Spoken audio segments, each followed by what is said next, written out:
살펴보려 합니다. 먼저 6절부터 시작되는 서문을 펼쳐주시기 바랍니다.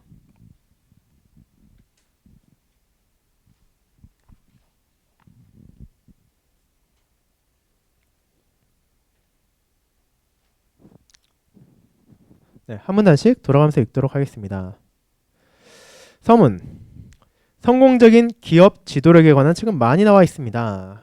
그렇다면 교회는 어떻게 이끌어야 합니까? 그저 기업 모델을 교회 지도자들에게 적용해서 교회가 번창할 수 있을 것이라 예상해야 합니까?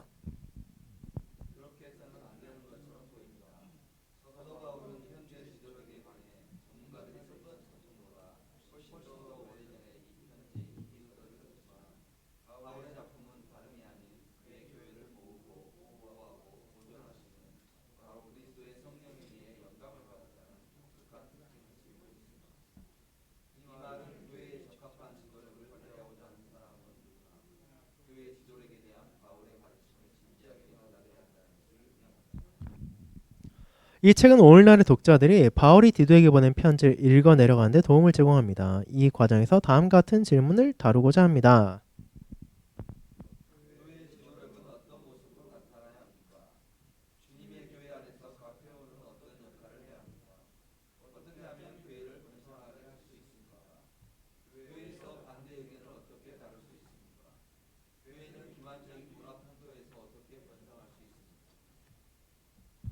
이 서신서의 답변을 새롭게 살펴보는 것은 교회가 오늘날의 기업 정신에 사로잡힌 세상에서 하나님의 방식으로 처신하고자 할 때 유익할 것입니다. 자, 여기 서문에서 나오는 게 결국 어떤 거냐? 이 책 제목에 나와 있죠. 성장하는 교회들을 위한 지도력. 뭐 지도력이라는 것은 뭐 지금도 서점에서 뭐 많이 찾아볼 수 있는 책 제목이긴 한데 무슨 뭘 위한 지도력, 뭐 어떤 때 필요한 지도력, 무엇을 위한 지도력 이런 식으로 많이 있고 또 이것은 뭐 다양한 부분에서 사용되기도 하는데 교회에 있어서는 그러면 도대체 무엇이 필요하냐, 어떤 지도력이 필요하냐, 그것을 어떻게 바라보아야 하느냐가 중요하다는 것입니다. 그런데 여러분이 뭐 인터넷으로 뭐 온라인 서점을 검색해 보시거나 아니면은 일반 서점을 가면 금방 알 수 있는 게 뭐냐라고 한다면은 우리나라 교회들도 당연히 성장에 관심을 많이 가지고 있죠. 성장하고 또 사람을 많이 모으고 또 큰 건물을 세우고 이런 거에 대해서 사실 뭐 목회자만이 아니라 성도님들 많은 관심을 가지는데 또 그것을 위해서 어떻게 생각하냐? 그 목적을 달성하기 위해서 교회에 뭐 다양한 뭐 경영 기법을 도입한다든지 아니면 마케팅 광고를 사용한다든지 이런 방법을 어떻게 잘 사용할 것이냐 하는 책들이 굉장히 많이 있습니다. 실제로 성경의 기준으로 보아서 교회가 어떻게 세워져야 되는지, 교회가 어떻게 자라나는 것이 바람직하고 마땅한 것인지를 말하기보다는 일단 눈에 보이는 외형을 키우기 위해 그 외형 키우는 가장 최전선에 서 있는 게 사실은 세상의 기업이다 보니 그 기업의 방식을 그대로 도입하려는 게 많은데 그렇게 바라보는 게 아니라 정말 하나님의 방식으로 교회가 어떻게 세워져야 되는가, 그리고 그렇게 세워지는 교회의 구성원들이 또 어떤 소명을 가지고 있느냐, 그것이 바로 이 책에서 다루어질 내용입니다. 네, 그래서 이제 그 다음 이제 감사 부분은 넘어가고 이제 도입 부분을 펼쳐주시기 바랍니다. 네, 감사 부분 뭐 한번 시간 나시면 읽어보시면 좋긴 한데 이거는 이제 그 책을 쓰는데 또 도와주신 분들, 뭐 편집이나 뭐 여러 가지 배려해주신 분들에 대한 말 그대로 이 저자인 바오 목사님의 감사 말씀입니다. 자, 그럼 이제 도입 부분 읽어보도록 하겠습니다. 도입 부분 한 문단씩 교독하겠습니다. 하나님의 은혜로 예수 그리스도의 복음이 그레데 섬 주민들에게 이르게 되었고 그 결과 일부 주민이 믿게 되었습니다. 그들이 믿게 되었다고 해서 모든 교회의 건설 사역이 이제 그들 가운데 다 이루어졌다는 뜻은 아니었습니다. 마치 교회 건설이 새로운 회심자를 교회 안으로 데려오는 것이 아닌 것처럼 말입니다. 사도 바울은 그레데 섬의 교회 생활을 향상하기 위해 해야 할 일이 많다는 사실을 이해했습니다. 그래서 두 가지를 했습니다. 첫째로 그는 남은 일을 정리하기 위해 디도를 그레데 섬에 남겨두고 떠났습니다. 그 후에 그는 디도에게 편지를 써서 이 명령을 어떻게 이행할 것인지에 관하여 자세하게 말했습니다.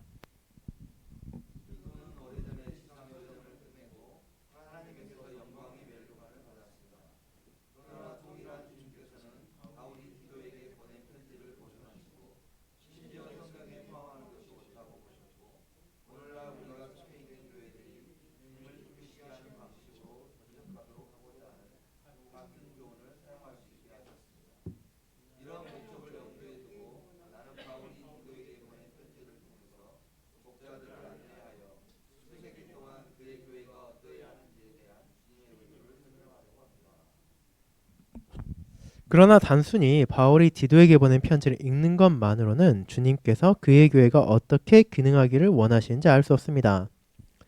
설교자들은 또한 바울이 디도에게 준 가르침을 그들의 회중에게 전달해야 합니다. 구체적으로 그렇게 하려면 어떻게 합니까?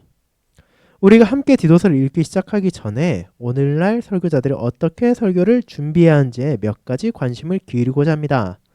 이것이 이 책의 일부 내용입니다. 이부는 일부에서 배운 원리들을 유익하게 적용하기 위해 바울이 디도에게 보낸 편지를 읽을 것입니다. 연구 목적으로 이 책을 사용하고자 하는 분을 위해 각 장에는 토의 질문이 수록되어 있습니다.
자, 그래서 이 도입 부분에 나오는 것처럼 이 실제로 디도서가 기록되기 전에 그레데 섬에 무언가 사건이 있었죠. 그것은 바울과 디도를 포함한 주의 종들이 어떤 경우를 거쳐서 그 그레데에 도착하게 되었고 거기에서 복음을 전파하게 되었고 거기에서 복음을 듣고 회심한 사람들이 생겼다는 겁니다.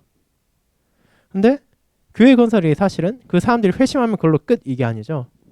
실제로 그 교회 건설을 위해서는 그 사람들이 이제 계속해서 그 믿음 안에서 자라갈 수 있도록 영의 양식이 공급돼야 되고 또 그들이 거짓 교사로부터 지킬 수 있도록 그 교회를 세워나갈 이들이 필요하고 또 그 교회의 각 지체들이 각자의 자리에서 맡은 바 일을 행해야 되는 것들이 있다는 겁니다. 결국 그것들이 어떻게 되는 것인가. 그러니까 아무렇게나 교회가 무조건 숫자를 늘리는 게 중요한 게 아니라 그 안에서 어떤 기능들이 세워져야 되고 또 어떻게 주님을 섬기는 것이 바르게 교회를 세워나가는 것인가 라는 것이 이 디도서를 통해 나타난다는 것입니다. 그래서 이제 본문인 이제 1장을 살펴보도록 하겠습니다. 15쪽 펼쳐주시기 바랍니다. 이제 오늘 이 1장을 다 끝내지 못한다 하더라도 중간까지라도 한번 읽어보도록 하겠습니다. 1장 설교 만들기. 디도는 바울로부터 편지를 받았는데 그 편지에는 그레데에서 시작된 사역이 주님께서 바라시는 대로 완수되기 위해서 어떤 단계를 밟아야 하는지 구체적인 지침이 들어 있었습니다. 우리는 디도가 바울의 명령을 수행하기 위해 이 마을 저 마을을 다니면서 장로들을 세웠다고 상상할 수 있습니다. 더욱이 디도는 여행하면서 바른 교례에 합당한 것을 가르치는 일을 과업으로 삼았을 것이고 격리와 책망의 말로 그렇게 했을 것이고 그렇게 한동안 상기한 것으로 그의 메시지가 풍성해졌을 것이며 그것을 굳세게 전했을 것입니다. 그러나 디도의 가르침과 설교가 어떤 방식으로 진행되었는지 궁금합니다. 디도가 설교를 준비하기 위해 어떤 자료를 사용했습니까? 디도가 서재에서 설교를 준비할 때 우리는 그의 어깨 너머로 바라보고 싶고 그가 연구한 결실을 전달했을 때 경청하고도 싶습니다.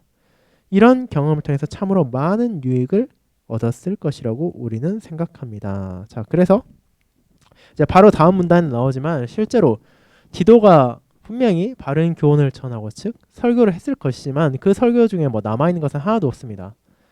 이제 그럼에도 불구하고 우리가 그가 어떻게 설교를 준비했을 것이고 또 어떻게 바른 교훈을 전했을까를 생각하는 것은 또 이 디도서를 바라보는데 어떤 면에서는 필요한 과정이라는 거죠.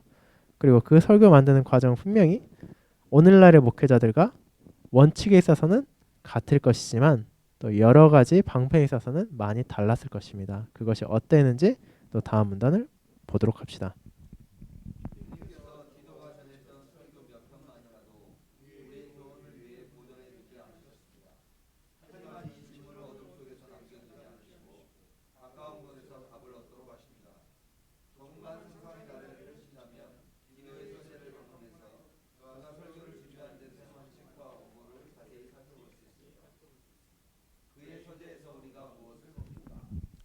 자, 그러니까 당연히 디도가 목회자로서 주의 종으로서 사역을 할 때 아무것도 없이 그것을 하진 않았죠. 분명히 그에게도 자료를 준비하고 또 설교를 작성하기 위해 필요한 여러 가지 도구들이 있었을 것입니다. 그러면 그것들은 어떤 것들일까라는 것이 여기서 나옵니다. 디도의 작업. 디도 앞에 펼쳐져 있는 자료는 무엇보다도 바울에게서 받은 편지입니다. 그의 책상 위에 헬라어로 된 구약 성경 사본이 있습니다. 비록 디도가 새 언약 경륜 아래 살면서 설교한다고 하더라도 구약 성경이 아주 많이 사용되었다는 사실을 주지해야 합니다.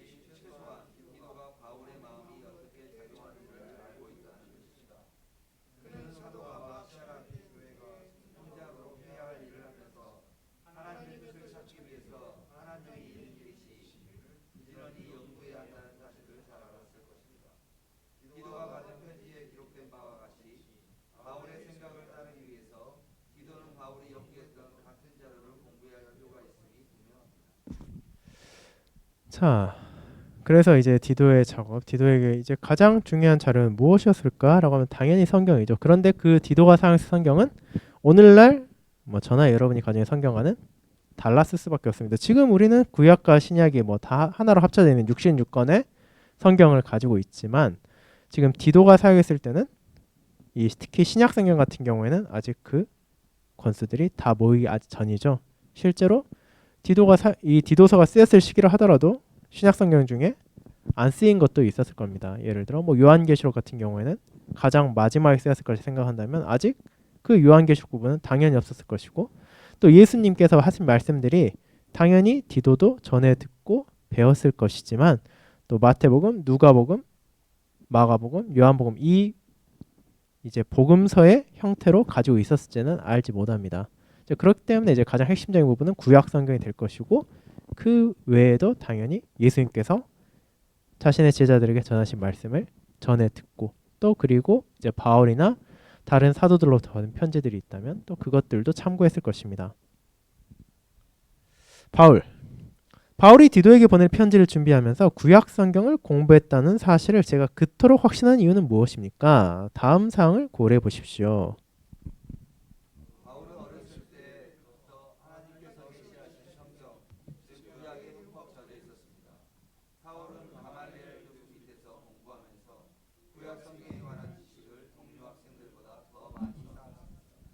우리는 사울이 자라나면서 공부를 계속하는 동안 구약 성경과 구약 성경에 대한 현존하는 저술과 주석뿐만 아니라 그 시대에 구할 수 있었던 헬라 문헌도 폭넓게 읽었다고 손쉽게 추측할 수 있습니다.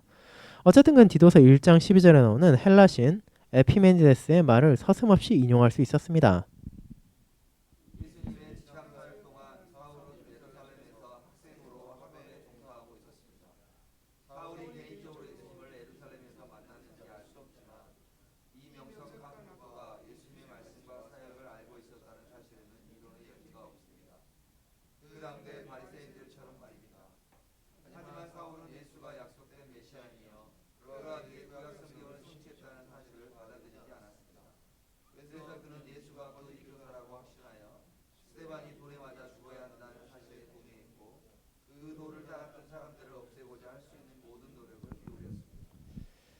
사울이 다메섹으로 가는 도중 회심한 뒤에 곧바로 예수가 주님이시며 그래서 구약 예언의 성취라는 사실을 이해했습니다. 그 결과로 즉시로 각 회당에서 예수가 하나님의 아들이심을 전파했고 예수를 그리스도라 증명하면서 증언했습니다.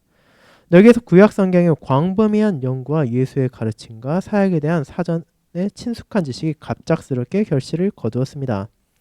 그가 회심했을 때 구약 성경 안에 있는 하나님의 계시와 예수 그리스도 안에서의 그 성취가 이제 완벽하게 이해하게 되었습니다. 물론 세월이 흐르면서 구약 성경을 어떻게 성취했는지와 관련하여 그의 통찰력이 깊어졌을 것입니다. 자, 그래서 이제 앞선 부분에서 이제 디도 같은 경우에는 뭐 디도의 배경 우리가 잘 알지 못하지만 같은 믿음을 따라 난 참 아들이라고 바울이 할 정도라면은 분명히 그와 동일한 믿음을 가지고 있었다는 걸 확신할 수 있고, 이제 그리고 처음에 나온 헬라어로 된 구약 성경 사본이 있을 것이다라고 한 이유는 이제 디도가 저희가 디도 설교 때도 말씀드렸지만 디도는 헬라인 출신이기 때문에, 그러니까 그리스인이죠. 그리스인이다 보니까 구약 성경 히브리어 구약 성경이 아니라 이제 우리가 오늘날 뭐 세프투아진트라고도 하는 그리스어로 번역된 구약 성경을 가지고 있었을 것이고 그것을 통해 설교를 준비했을 것이다라고 생각한다는 것입니다. 그리고 바울은 이제 그보다 조금 더 배경이 알려져 있죠. 바울은 어떤 면에서 보면은 이제 당시 유대교 이제 종교 지도자들의 소위 뭐 엘리트 코스를 밟았다고 할 수 있습니다. 어릴 때부터 구약 성경을 열심히 공부하고 또 그 구약 성경에 따라 어떻게 살아가냐에 대한 이제 랍비들의 가르침을 듣고 또 가장 이제 열성적으로 이제 그것을 지키며 살았다고 자부하는 이제 바리새인들과 함께 그들을 따랐기 때문에 분명히 그는 구약 성경을 열심히 공부했다는 것을 알고 있지만 그가 공부하는 동안 그리고 그가 또 배워나가는 동안 예수의 가르침에 대해서도 전해 들었을 것입니다. 그런데 문제는 그가 회심하기 전에는 그 구약 성경의 가르침과 예수의 가르침을 조화시키지 못했다는 데 있습니다. 그러니까 이 사람이 말하는 거는 맞지가 않다. 이 사람은 하나님을 모욕하는 자다. 그렇기 때문에 예수님이 돌아가신 것을 반겼고 그리고 그분의 제자들을 박해하는 것을 당연히 해야 되는 것이라 생각했어요. 왜냐하면 자기가 보았을 때 그것은 이것은 하나님을 모욕하는 행동이고 이 구약 성경에 나타난 뜻과 맞지 않는 것이기 때문에 그랬다라는 것인데 결국 그가 주님의 은혜를 회심했을 때 그렇지 않다는 것이 밝혀졌죠. 실제로는 구약 성경이 말하고 있는 모든 것이 그리스도를 가리키고 있었고 그 그리스도를 통해 구약 성경이 성취되었다는 것을 알게 되었기 때문에 이제 그는 자신이 그동안 배워왔던 것들이 결국 그리스도를 향한다는 것을 알게 되고 그것을 이제 이방인의 사도로서 이방 나라들에 헌신적으로 전하고 가르치고 선포했습니다. 이제 이어서 바울의 생각을 따라가기 부분을 보도록 하겠습니다. 디도는 사도 바울의 초기 조력자로서 몇 년에 걸쳐 바울의 사역을 목격했고 그의 설교를 들었고 그의 토론을 지켜보았습니다. 그 과정에서 디도는 구약 성경을 배워 흠뻑 젖어 있었던 이 사람에게서 갈보리 이후 시대와 오순절 이후 시대의 구약 성경을 어떻게 다루어야 하는지도 배웠습니다. 디도는 자신이 받은 편지에서 바울이 언급한 자료를 의지하여 설교를 준비하면서 그의 영적인 아버지 바울이 가르쳤던 바를 자기에게 가르치라고 말한 이유를 이해할 수 있었습니다. 디도는 구약 성경의 어떤 본문이든 그레데 청중이 이 흐름 속에 있어야 한다는 것을 이해했습니다. 이 흐름은 다음과 같은 국면들이 있습니다.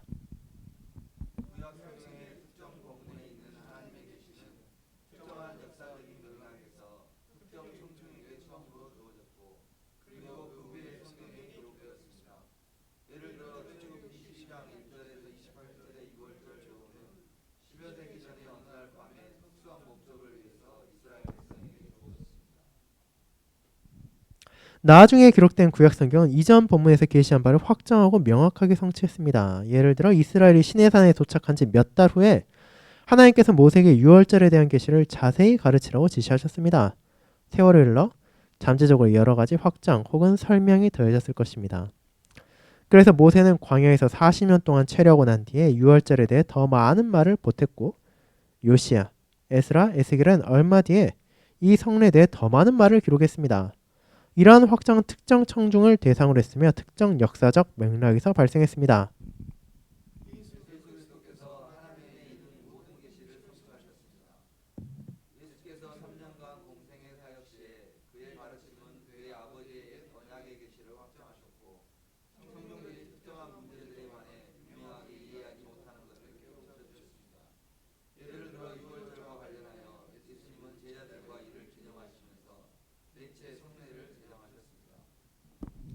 예수께서 갈보리에서 승리하시고 승천하신 후에 제자들에게 부으신 성령을 통해 하나님의 옛 언약의 계시에 대해 깊고 분명한 통찰력을 주셨습니다.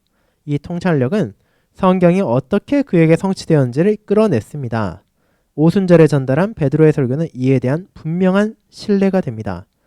성령님께서 오순절 이후 교회가 성찬과 관련하여 특정한 방식으로 행동하고 말하도록 인도하셨습니다.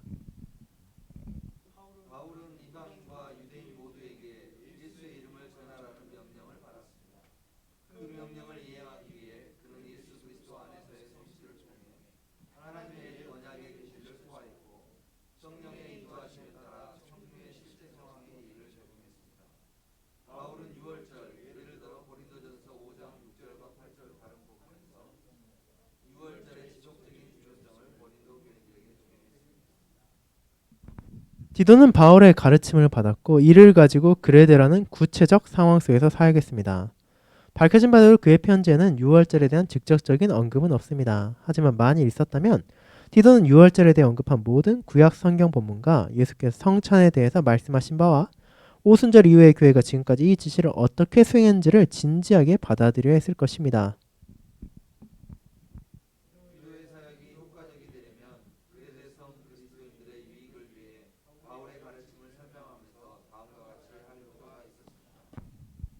청자의 상황을 알아야 합니다. 달리 말해 그들의 입장에 서서 그들의 필요를 알고 그들이 듣고자 하는 것을 들어야만 합니다. 바울이 왜 그것을 기록했는지 이해할 수 있도록 바울의 사고방식을 알아야 합니다. 예수께서 특정 성경 본문들을 어떻게 성취하셨는지 그리고 그 성취가 오순절 이후의 교회에 무엇을 의미했는지 알아야 합니다. 나중에 기록된 구약 성경이 어떻게 이전에 기록된 성경을 확장하고 명료하게 했는지 알아야 합니다. 바울의 토대가 된 구약 성경의 관련 본문을 이해하고 그 본문 자체가 어떻게 앞서 주어진 계시의 더 깊은 기초 위에 세워졌는지를 이해해야 합니다.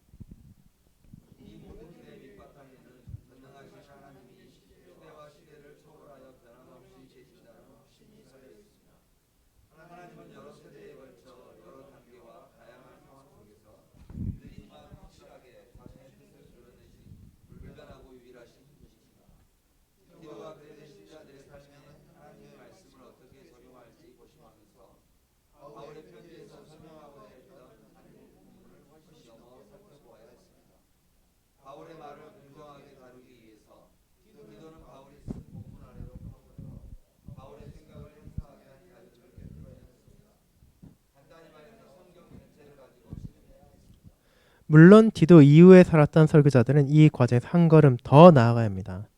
그들은 21세기 청중을 위해 디도에게 보낸 편지를 풀면서도 디도와 하나가 되어 그의 생각을 추적해야 합니다. 그렇게 함으로 성령께서 완전한 두 번째 언약, 신약 성경을 주셨다는 사실을 인식해야 합니다.